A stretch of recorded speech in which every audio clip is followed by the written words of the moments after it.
கிரைஸ்தலாட் கர்த்தருடைய பிள்ளைகள் எல்லாரும் எப்படி இருக்கீங்களா? நல்லா இருக்கிறீங்களா? கர்த்தர் இன்னைக்கு கொடுத்த வேத வசனம் மத்தேயு 20ஆம் அதிகாரம் 16வது வசனம். இந்த வசனத்தின்படி தான் இன்னைக்கு கர்த்தர் உங்களோடு கூட பேச போகிறார். இவ்விதமாக முந்தினோர் பிந்தினோராயும் இருப்பார்கள். அழைக்கப்பட்டவர்கள் அநேகர், தெரிந்து கொள்ளப்பட்டவர்களோ சிலர் என்று இந்த நாட்களில் ஆண்டவர் வேத வசனத்தை சொல்லுகிறார். எப்படின்னா, நம்ம எத்தனை வருஷம் விசுவாசிகளாக இருக்கலாம், எத்தனை வருஷமாக நம்ம ஊழியம் பண்ணிக்கிட்டு இருக்கலாம், எவ்வளோ பெரிய ஆட்களாக இருந்தாலும் சரிதான். ஆனால் ஆண்டவர் சொல்கிறாரு, முந்தினோர் அநேகர் பிந்தினோராக இருப்பார்கள், பிந்தினோர் அநேகர் முந்தினோராக இருப்பார்கள் என்று வேதவசனம் சொல்கிறது. இந்த நாட்களில் அநேகருக்கு இந்த ஒரு பெருமை உண்டு. எப்படின்னா, நான் ரட்சிக்கப்பட்டு இத்தனை வருஷம் ஆச்சு, அந்த பெருமை இருக்கும். இப்போ ஒரு புது விசுவாசி நம்ம ஆலயத்துக்கு வர்றாங்க அப்படின்னா அவங்கள்ட்ட போய் சொல்லுவாங்க, நாங்கள் ரட்சிக்கப்பட்டு இத்தனை வருஷம் ஆச்சுன்னு சொல்லுவாங்க. ஆனால் அவங்கள்ட்ட எந்த கிரியையுமே நம்ம என்ன செய்ய முடியாது, பார்க்க முடியாது.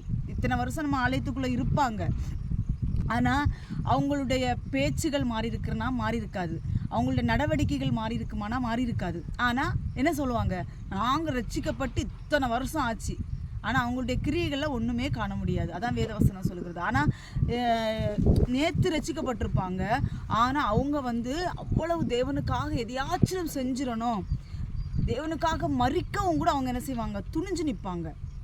ஆனால் ரொம்ப ஆதி காலத்தில் இருக்கிறாங்கிற விசுவாசிங்க, அவங்கள்ட்ட செத்த கிரியைகள் இருக்கும். எப்படின்னா, அந்த ஒரு பெருமை, நாங்கள் இத்தனை வருஷம் ரட்சிக்கப்பட்டு இத்தனை வருஷம் ஆச்சு. ஆனால் அவங்களுடைய ஒவ்வொரு பிஹேப்பை எடுத்து பார்த்தா, நான் அநேகரை பார்த்துருக்குறேன். கர்த்தருடைய பிள்ளைகளே ரட்சிக்கப்பட்டு அவ்வளோ வருஷம் ஆச்சுன்னு சொல்லுவாங்க, ஆனால் அவங்களுடைய வார்த்தைகள் மாறி இருக்காது. எப்படி பேசுவாங்க அப்படின்னா, இந்த உலக பிரகாரமாக பேசுகிறாங்கல்ல, அதை விட அவ்வளோ கேவலமாக பேசுவாங்க. பார்த்துக்கங்க கர்த்தருடைய பிள்ளைகளே. நம்ம வார்த்தை இப்போ ஒருத்தவங்க கர்த்தருடைய பிள்ளை அப்படின்னு ஒருத்தவங்க தெரிஞ்சுக்கணும் அப்படின்னா, முதலாவது நம்மள்கிட்ட வாயில என்ன வார்த்தைகள் விழுகிறது, இவங்க எப்படி பேசுகிறாங்கங்கிறதா முதல் பார்க்கக்கூடியது. இருதயத்தை பார்க்கக்கூடியது கர்த்தர். இன்னைக்கு எல்லாரும் சொல்கிறாங்க, இருதயத்தை பார்க்கக்கூடியது கர்த்தர், நீங்கள் மனுஷனுடைய முகத்தை பார்த்து கொண்டு தெரிகிறீங்க அப்படின்னு சொல்கிறாங்க. நான் ஒன்று சொல்லட்டா, ஆண்டவர் இருதயத்தை பார்க்குறாரு. ஆனால் வெளியில் நம்ம பார்க்குறவங்க அத்தனை பேரும் நம்ம வாயிலேருந்து வருகிற சொல்லை பார்க்கிறார்கள். எப்படிப்பட்ட சொல்லு, பட்டய குத்துக்கள் போல் பேசுகிறார்கள் உண்டுன்னு வேதவசனம் சொல்லுகிறது. அதான் தீயினால் சுட்ட புண்ணு உள்ளாரும், நாவியினால் சுட்ட வடு என்றைக்குமே ஆறாது. பார்த்துக்கங்க. அதனால் கர்த்தருடைய பிள்ளைகளே, நம்ம எத்தனை வருஷம் ரட்சிக்கப்பட்டிருக்கிறோம், எத்தனை வருஷம் ஆட்சி ரட்சிக்கப்பட்டுங்கிறத அதை பார்க்கக்கூடாது. ஆனால் நம்ம ரட்சிக்கப்பட்டு இவ்வளவு ஆண்டு காலமாய் ஆயிருக்கிறதே, நம்மளுடைய நாவிலிருந்து வருகிற வார்த்தைகள் தேவனுக்கு பிரியமான வார்த்தைகளாக இருக்கிறதா? அதான் ஆசாரனுடைய உதடுகள் அறிவை காக்க வேண்டும், அவனுடைய வாயில் அவர்கள் வேதத்தை தேடுவார்களேன்னு இருக்குது. இன்னைக்கு எத்தனோருடைய வாயிலிருந்து வேதம் வெளிப்படுகிறது? பார்த்தா வேதமே படிச்சுட்டு இருப்பாங்க, ஜெபிச்சுக்கிட்டே இருப்பாங்க, வெளியில் பரிசுத்தவாட்டிகள் மாதிரி காட்டுவாங்க, வெளியில் பரிசுத்தவான்கள் மாதிரி காட்டுவாங்க. ஆனால் உள்ளத்தில் அக்கிரமம், இந்த மாதிரிப்பட்ட கேடான கிரியைகளை வச்சுட்டு வெளியில் பரிசுத்தவான்களை மாதிரி பரிசுத்தவாட்டிகளை மாதிரி காட்டிக்கிறது. இவங்களெல்லாம் பிந்தினோராக இருக்கிறாங்க. முந்தினோர் அநேகர் பிந்தினோராயின்னு இருக்குல்ல, அப்படி பிந்தினோராக இருக்கிறாங்க. ஆனால் இப்போ உடனே ரசிக்கப்பட்டு வர ஆத்துமாக்கள் எல்லாம் ஆண்டவருக்காக என் ஜீவனை கொடுப்பேன்னு சொல்லி வயிறாக்க மேலே நிற்பாங்க. அவங்கள்ட்ட இருக்கிற அருவருப்பான காரியங்கள் எல்லாவற்றையும் மாற்றி தேவனுக்காக நிற்பார்கள். அப்படிதான் வேதவசனம் சொல்லுகிறது. இப்போது அழகாக வேதவசனம் சொல்லுது பாருங்க, பிந்தினோர் முந்தினோராயும் முந்தினோர் பிந்தினோராயும் இருப்பார்கள், அழைக்கப்பட்டவர்கள் அநேகர், தெரிந்து கொள்ளப்பட்டவர்களோ சிலர் என்று சொல்லுகிறார் வேதவசனம் சொல்லுகிறது. இன்றைக்கு நம்மள்கிட்ட இருக்கிற கிரியைகளை தேவன் பார்க்கிறார். ஆண்டவர் வெளிப்பிரகாரத்தெல்லாம் பார்க்கல, உள்பிரகாரத்தான் பார்க்குறாரு. நீங்கள் என்ன சிஸ்டர், நீங்கள் வெளியில் மேக்கப் பண்ணுறதெல்லாம் நீங்கள் பேசுகிறீங்க, இப்படியெல்லாம் நிறைய பேர் சொல்கிறாங்க. ஆனால் நான் கர்த்தருடைய பிள்ளைகளை சொல்கிறேன், தேவன் மனுஷன் முகத்தை பார்க்கிறான், தேவனோ இருதயத்தை பார்க்கிறார். அந்த அதிகாரம், அந்த வசனம் எதில் வருதுன்னா, யார் சாமுவேல் போய் தாவீது அபிஷேகம் பண்ணக்க போகும்போது அந்த இடத்துல மொத்தம் 7 குமாரர்கள் எல்லாரையும் கொண்டு விடும்போது அந்த இடத்துல தாவீது என்ன இல்லை, அந்த இடத்துல தாவீது இல்லை. அப்போது சாமுவேல் இவங்களையான்னு கேட்குறாரு. அப்போ ஆண்டவர் சொல்கிறாரு, இல்லைன்னு சொல்கிறாரு. அப்போது சாமுவேல் கேட்குறாரு, இன்னும் உங்களுக்கு வேறு ஏதாவது பையன் உண்டான்னு கேட்கும்போது, ஆமாம் ஒருத்தன் உண்டு, அவன் ஆடு மேய்ச்சிக்கிட்டு இருக்கிறான், அவன் ஆடு மேய்ச்சிட்டு இருக்கிறான்னு சொன்னோன்னா அவனை வர சொல்லுங்க அப்படின்னு சொல்லும்போது தாவீது என்ன சொல்கிறாங்க, வர சொல்லி தாவீது அபிஷேகம் பண்ணுறாரு. அப்போது தாவீது வந்து ஆடு மேய்க்கிறவராக இருந்தார், அப்படித்தானே? ஆடு மேய்க்கிறவங்களாக இருந்தார். இவங்கெல்லாம் புஷ்டியாக பராக்கிரமசாலியாக இருந்தாங்க, ஆனால் தாவீது ஆடு மேய்க்கிறவனாக இருந்தான். அப்போ தான் ஆண்டவர் சொல்கிறாரு, நீ அவங்களுடைய கட்டுமுட்டான உடம்புகளெல்லாம் பார்த்து நீ இவனா இருப்பவனோ அப்படின்னு சொல்லி நீ யோசிக்கிற, நீ முகத்தை பார்க்குற, நான் இருதயத்தை பார்க்குறேன். தாவீது ஆடு மேய்ச்சிட்டு இருக்கிறான், அவன் ஆடு மேய்க்கிறவன் என்று எண்ணாத, அவனை கொண்டு தான் நான் என்ன செய்வேன், அபிஷேகிப்பேன், அவனை நான் அபிஷேகிக்கிறேன்னு சொல்லி அந்த இடத்துல அந்த வார்த்தைகள் உச்சரிக்கப்படுகிறது. அந்த இடத்துல வார்த்தைகள் உச்சரிக்கப்படுகிறது.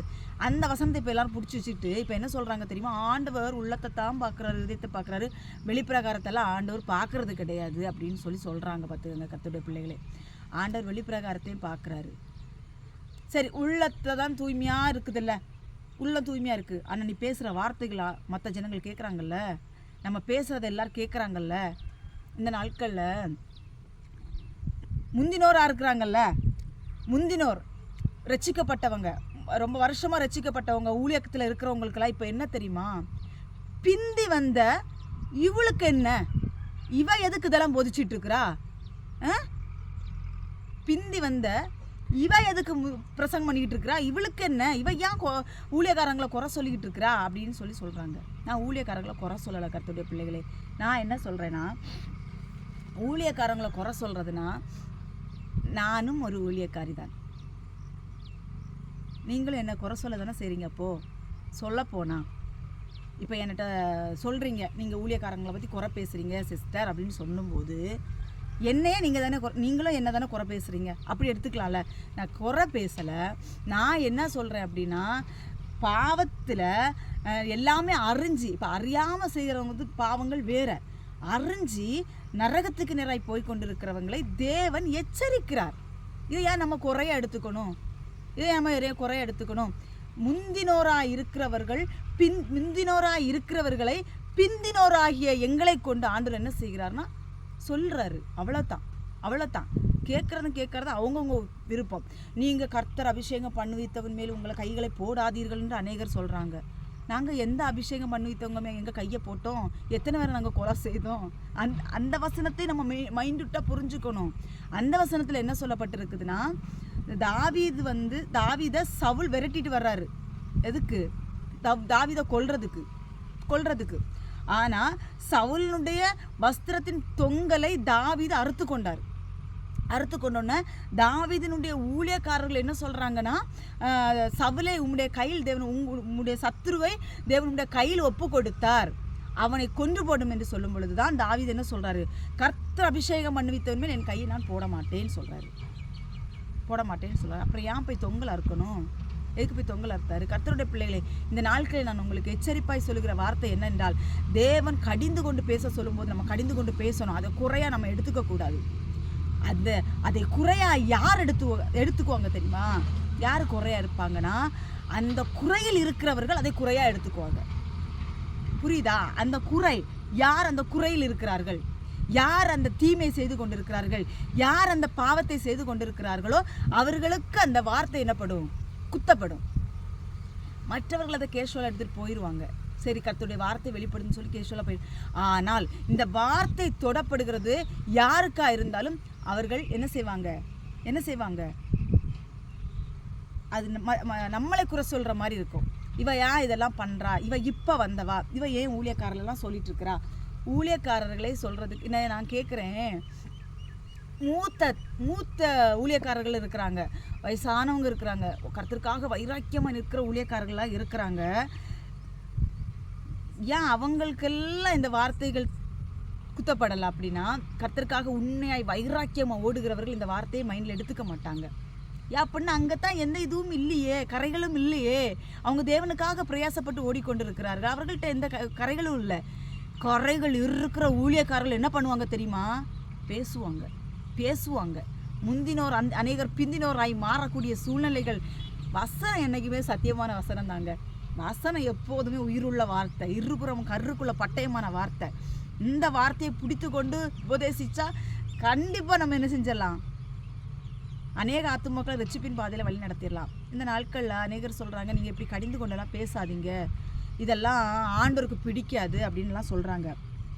இதே கடிந்து கொண்ட மெசேஜை கேட்டு தற்கொலைக்கு நேராய் போனவர்கள் மனம் திரும்பி ஃபோன் பண்ணியிருக்கிறாங்க. இதே கர்த்தருடைய வார்த்தையை கேட்டு உங்கள் சபை எங்கே இருக்குது, நாங்கள் உங்கள் சபைக்கு ஆராதிக்க வரோம், எங்கே பார்த்தாலும் ஆசீர்வாதமாக கேட்டு ஒரு மாதிரி இருக்குது சிஸ்டர், பாவத்தை குறித்து சொல்லக்கூடிய சபைகள் ரொம்ப குறைஞ்சிருச்சு, பாவத்தை குறித்து எச்சரிப்பு பண்ணக்கூடிய ஊழியர்கள் குறைந்து விட்டார்கள் சிஸ்டர்ன்னு சொல்லி எத்தனை ஃபோன் கால்ஸ் வந்து மனவேதனைப்படுகிறார்கள். இந்த நாட்களில் முத்தின கிறிஸ்தவர்கள் இருப்பாங்க பார்த்துக்கங்க. எல்லாமே எங்களுக்கு தெரியும், எங்களுக்கெல்லாம் யாரும் சொல்லித்தர வேண்டிய தேவை கிடையாதுன்னு சொல்கிறவங்கெல்லாம் இப்படிப்பட்ட இதெல்லாம் சொல்லுவாங்க. அவங்கெல்லாம் முந்தினோர் பிந்தினோராய் இருக்கிறார்கள். பிந்தினோர் அநேகர் முந்தினோராய் மாறிக்கொண்டிருக்கிறார்கள். அழைக்கப்பட்டவர்கள் அநேகர், தெரிந்து கொள்ளப்பட்டவர்கள் சிலர்.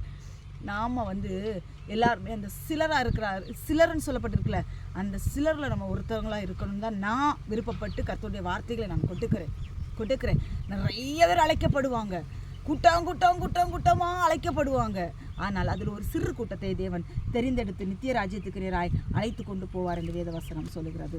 அதே போல் இன்னொரு வார்த்தை, இந்த வார்த்தையும் பார்த்துக்கங்க. இந்த வார்த்தை அடிக்கடி என்னை தொடும் பார்த்துக்கங்க கர்த்தருடைய பிள்ளைகளே. ஏன் அப்படின்னா, இந்த நாட்களில் அநேகர் இப்படித்தான் இருக்கிறாங்க.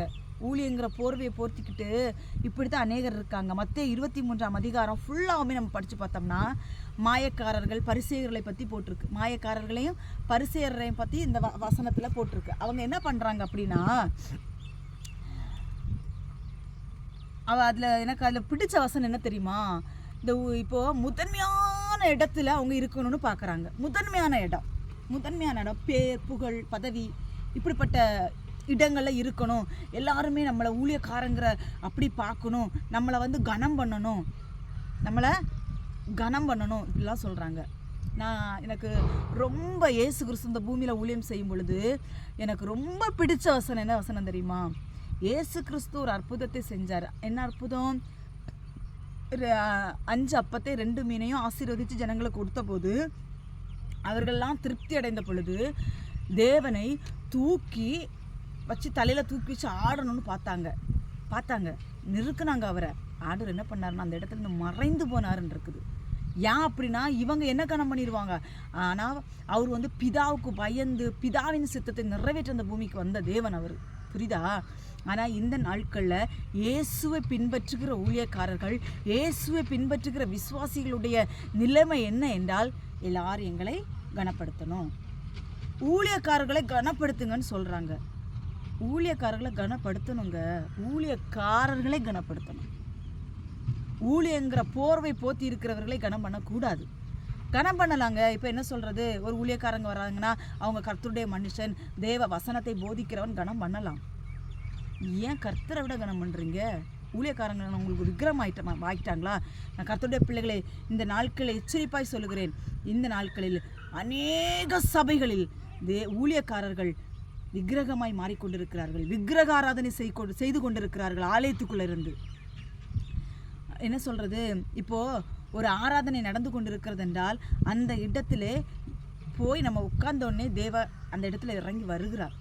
ஆனால் அப்பெல்லாம் அப்படி அங்கே பார்க்குறது இங்கே பார்க்குறது, ஆலயத்துக்குள்ளே இருந்து பேசுகிறது, பல கிரியைகள் நடக்கும். ஆனால் ஊழியக்காரர் அங்கேருந்து வந்துட்டாருன்னு வச்சுக்கோங்களேன், அங்கே பிரசங்க வேடைக்கு வந்துட்டாருன்னு வச்சுக்கோங்களா, ஊழியக்காரன்னு சொல்லிட்டு அப்படி பயப்படுறாங்க. செத்த கிரியைகள் இதெல்லாம் தேவன் விரும்புகிறாரா? கேட்குற இதெல்லாம் தேவன் விரும்புகிறாரா? தேவன் இதெல்லாம் விரும்பலை.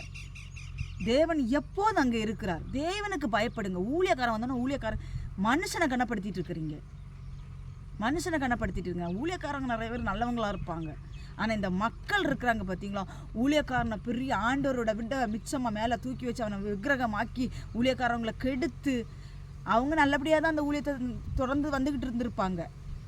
அவங்க ஒரு கை தொட்டோன்னு ஒரு அற்புதம் நடந்திருக்கும், ஒரு வார்த்தை சொன்னோன்னு அது அப்படியே நடந்திருக்கும், உடனே ஊழியக்காரன் ஆண்டவர் ஆயிட்டார். இப்படியெல்லாம் செய்யாதீங்க தேவனுடைய பிள்ளைகளை, ஞானமாக செயல்படுங்கள். தேவன் இப்படிப்பட்ட காரியங்கள், இயேசு கிறிஸ்து பூமியில் வாழும்போது இப்படிப்பட்ட காரியங்கள் நடந்த உடனே இயேசு கிறிஸ்து என்ன பண்ணார்னா அந்த இடத்தை விட்டு மறைந்து போனார்ன்றது. இன்றைக்கி அந்த ஊழியக்காரனும் மறைய மாட்டாங்க. அவங்களுக்கு தேவை அதுதான், பேர், புகழ், பதவி, பட்டம், இப்படிப்பட்ட காரியங்கள் தான் நடந்துக்கிட்டு இருக்குது. அதனால் கர்த்தருடைய பிள்ளைகளை நான் திருப்பியும் சொல்கிறேன், ரொம்ப கவனமாக இருங்க. அதில் தான் இந்த பாருங்கள், மத்தேயு 23ஆம் அதிகாரத்தில் 8வது வசனத்தில் சொல்லப்பட்டிருக்கு பாருங்க, சந்தை வெளிகளில் வந்தனங்களையும் மனுஷரால் ரபி ரபி என்று அழைக்கப்படுவதை விரும்புகிறார்கள், ஊழியக்காரர்கள் விரும்புகிறார்கள். நீங்களோ ரபி என்று அழைக்கப்படாதிருங்கள், கிறிஸ்து ஒருவரே உங்களுக்கு போதகராய் இருக்கிறார், நீங்கள் எல்லாரும் சகோதரராய் இருக்கிறீர்கள் என்று வேதவசனம் சொல்கிறது. பூமியிலே ஒருவனே உங்கள் பிதா என்று சொல்லாதிருங்கள், பரலோகத்தில் இருக்கிற ஒருவரே உங்களுக்கு பிதாவாய் இருக்கிறார். நீங்கள் குருக்கள் என்று அழைக்கப்படாதிருங்கள், கிறிஸ்து ஒருவரே உங்களுக்கு குருவாய் இருக்கிறார். உங்களில் பெரியவனாய் இருக்கிறவன் உங்களுக்கு ஊழியக்காரனாக இருக்க கடவன் அப்படின்னு சொல்லி வேதவசனம் சொல்கிறது. இன்றைக்கு ஒரு வேலைக்காரனாக தான் அந்த ஊழியக்காரர்கள் எல்லாம் இந்த பூமியில் இருக்கிறாங்க. ஒரு வேலைக்காரர்கள். இன்றைக்கு என்ன சொல்கிறது ஒன்றுமே புரியலைங்க. பவுலையா இருக்கிறாரு, இயேசு கிறிஸ்து இருக்கிறாரு. நான் இன்றைக்கி அதுக்காக நடந்து ஊழியம் பண்ணுங்கன்னு நான் சொல்லலை, நடந்து ஊழியம் பண்ணுங்கன்னு சொல்லலை. இன்றைக்கி எல்லா காரியங்களையும் தேவன் நமக்கு கொடுத்துருக்கிறாரு. பைக்குக்கு பைக்கு, காருக்கு காரு கொடுத்துருக்கிறாரு. நம்ம இப்போ சில இடங்களெல்லாம் பஸ் வசதிகள் இருக்காது கர்த்தருடைய பிள்ளைகளே. அந்த இடத்துலலாம் நம்ம என்ன செஞ்சிடலாம், காரில் போய் ஊழியத்தை பண்ணலாம், பைக்கில் போய் ஊழியத்தை பண்ணலாம், இப்படி பண்ணலாம். ஆனால் இந்த நாட்கள் அந்த ஊழியங்கள், அதான் இயேசு கிறிஸ்து இந்த பூமியில் வந்து ஊழியம் பண்ண ஊழியங்களெல்லாம் செத்தே போயிருச்சு. ஏன்னா இல்லை, அந்த ஊழியங்கள்லாம் இப்போ இல்லை, மறைஞ்சு போயிடுச்சு கர்த்தருடைய பிள்ளைகளை. ஏன் அப்படின்னா இந்த நாட்களில் என்ன சொல்கிறது, எல்லாரும் தன்னை கனம் பண்ணணும்னு சொல்லி விசுவாசிகளும் கூடத்தான், விசுவாசிகள் கொஞ்சம் ஏழை மக்கள் வந்து அவங்களை அற்பமாக என்றது. ஆனால் ஆண்டவர் வந்து ஏழைகளை ரொம்ப நேசிக்கிறாரு, ஏழைகளை ரொம்ப நேசிக்கிறார். இன்றைக்கி ஏழைகள் எல்லாம் நேசிக்கக்கூடியவங்க யாருமே இல்லை. கொஞ்சம் வஸ்திரத்தில் கொஞ்சம் அழுக்குப்பட்டு கொஞ்சம் அழுக்கு வஸ்திரத்தை தரிச்சிட்டு வந்தால் ஆலயத்துக்குள்ளே ஏற்றுறதுக்கே ரொம்ப யோசிக்கிறாங்க. ஏதோ ஒரு தாகம். ஏன் ஒன்று எக்ஸாம்பிள் சொல்லட்டா, ஒரு தவறான தொழில் செய்யக்கூடிய ஒரு அம்மாவாக இருக்கலாம், ஒரு தவறான காரியங்கள் இருக்கிறவங்களா இருக்கலாம்.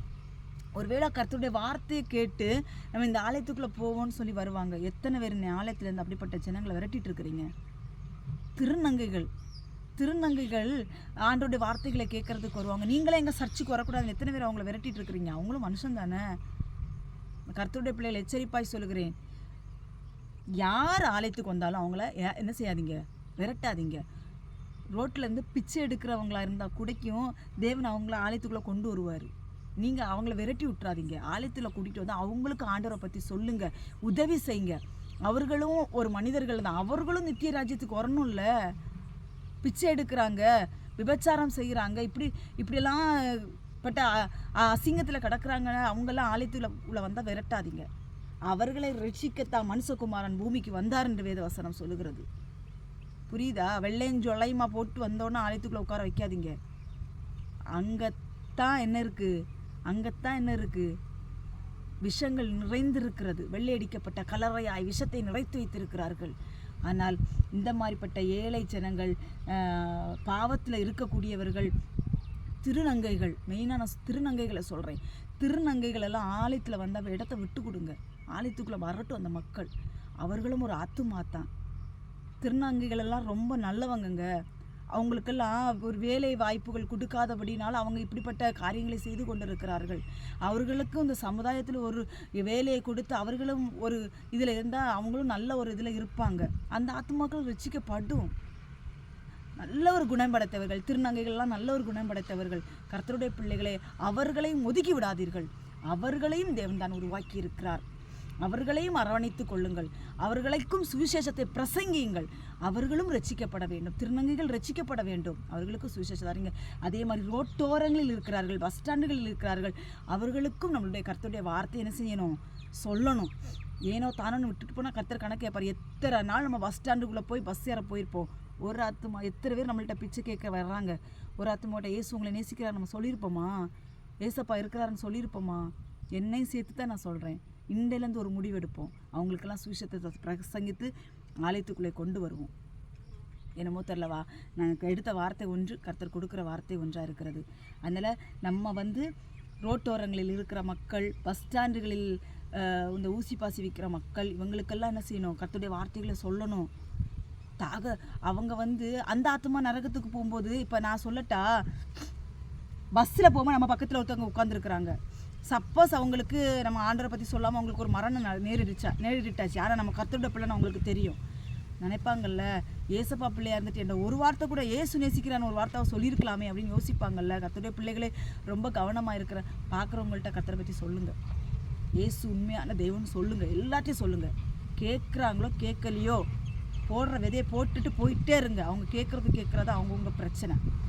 இன்றைக்கி அதான் கர்த்தருடைய பிள்ளைகளே ஊழியங்கிற போர்வையில் போத்திட்டு இருக்கிறாங்கல்ல, அவங்கெல்லாம் போய் இப்படி பஸ் ஸ்டாண்டில் போய் ஏசு உங்களை நேசிக்கிறாருன்னு சொல்லுவாங்களா? சொல்லுங்கள், உங்ககிட்ட தான் கேட்குறேன். இந்த பஸ் ஸ்டாண்டில் எல்லாம் ஏழை ஜனங்கள் பிச்சை எடுத்துகிட்டு இருக்கிறாங்கல்ல, அந்த மக்கள்கிட்ட போய் ஏசு உங்களை நேசிக்கிறாருன்னு எத்தனை பேர் போய் சொல்ல முடியும்? சொல்ல மாட்டாங்க. இப்போ சர்ச்சில் பிரசங்க மேடையில் நின்று என்ன செய்வாங்க, உள்ள சர்ச்சுக்குள்ளே இருக்கிறவங்களுக்கு 1000 வாட்டி உபதேசம் பண்ணுவாங்க. ஆனால் இப்படி போய் பிரசங்கம் பண்ணதுக்கு யாருமே கிடையாது. ரோட்டோரங்களில் இருக்கிறவங்களுக்கு பிரசங்கம் பண்ண யாருமே கிடையாது.